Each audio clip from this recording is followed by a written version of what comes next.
Por que a esquerda caviar e os comunistas não querem que você saiba disso? Eles sempre repetem a mesma história.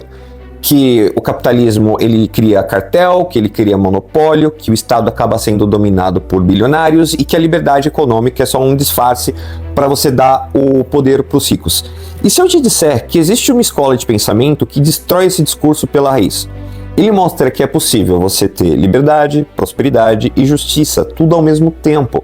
Pois é, essa escola existe e o nome é ordoliberalismo. O ordoliberalismo, ele nasceu na Alemanha, lá em meios de 1930. O país ele estava um caos, ele tinha perdido a Primeira Guerra Mundial e o país ele estava vivendo uma hiperinflação. E o povo ele estava dividido entre duas correntes políticas, o socialismo marxista e o nazismo nacionalista. Enquanto isso, um grupo de intelectuais da Universidade de Freiburg, liderado por Wolfgang Elken, ele via o que ninguém mais ali estava vendo, que o problema ele não era o capitalismo, que o problema era uma ausência de ordem moral e jurídica dentro dele.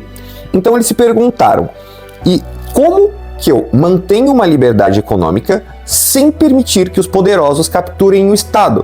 E a resposta ela foi simplesmente genial: criar uma economia com regras claras, morais e invioláveis. O ordoliberalismo ele parte de uma ideia central. Ele fala que liberdade sem ordem gera caos e ordem sem liberdade gera tirania. Então ele constrói uma base com pilares fundamentais. Primeiro ponto é concorrência justa. O Estado ele deve impedir cartéis e monopólios, garantindo que ninguém domine o mercado. Ou seja, você tira o poder econômico em cima do poder político. Segundo ponto, estabilidade monetária. Sem controle da moeda, não há liberdade econômica real. Terceiro ponto, uma política fiscal equilibrada. O governo ele deve gastar dentro dos limites. Ele não pode destruir o valor do dinheiro. Quarto ponto, segurança jurídica. As leis estáveis, previsíveis, que protegem tanto o empresário quanto o trabalhador. 5. Uma responsabilidade moral. Que a economia ela não é vista ali apenas por números, ela é um comportamento ético e um comportamento social. Sexto, é a subsidiariedade, que o Estado ele garante o jogo limpo, mas ele não joga no lugar dos jogadores. Depois da Segunda Guerra Mundial, a Alemanha estava mais quebrada que arroz de terceira. A inflação tinha corroído a moeda, as fábricas elas estavam no chão e a população estava completamente desesperada. Ninguém mais sabia o que fazer. Foi aí que um homem aplicou as ideias ordoliberais na prática, um homem chamado Ludwig Erhard, que era ministro da Economia, e ele implantou 3 políticas centrais. Ele implantou a Reforma Monetária de 1948, que criou uma moeda estável e uma moeda confiável. Ele acabou com o controle de preços, então o mercado voltou a respirar e ele incentivou a produção e a concorrência. E a terceira, que era a política de concorrência e antitrust. O Estado ele passou a impedir monopólios e não criá-los.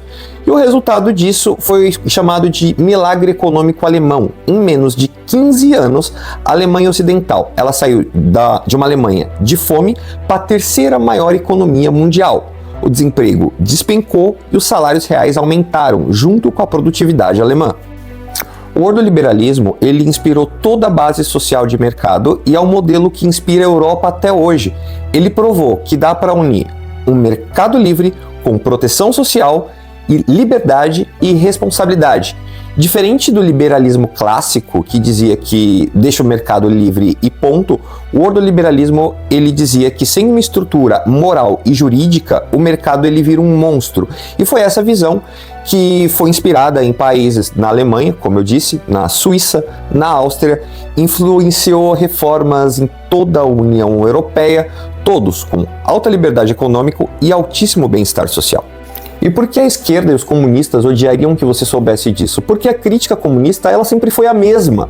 A crítica comunista sempre foi: o mercado gera poder e os políticos eles só servem para servir o mercado. Só que o ordoliberalismo ele quebra essa lógica, porque ele mostra que um Estado moralmente forte ele pode proteger as liberdades econômicas e que ele mostra que a competição justa é o maior inimigo do poder dos grandes. Ou seja, ele destrói o discurso que o capitalismo é um sistema de exploração e ele prova que a corrupção, o cartel e os abusos não são frutos dessa liberdade, mas da falta de uma ordem moral e institucional. O O ordoliberalismo, ele mostra o verdadeiro capitalismo. Um capitalismo moral, um capitalismo justo e que funciona. E que a liberdade não é um problema, é a solução. E o que o maior inimigo do povo não é o mercado, é o poder sem limites. Seja ele do mercado, seja ele do Estado.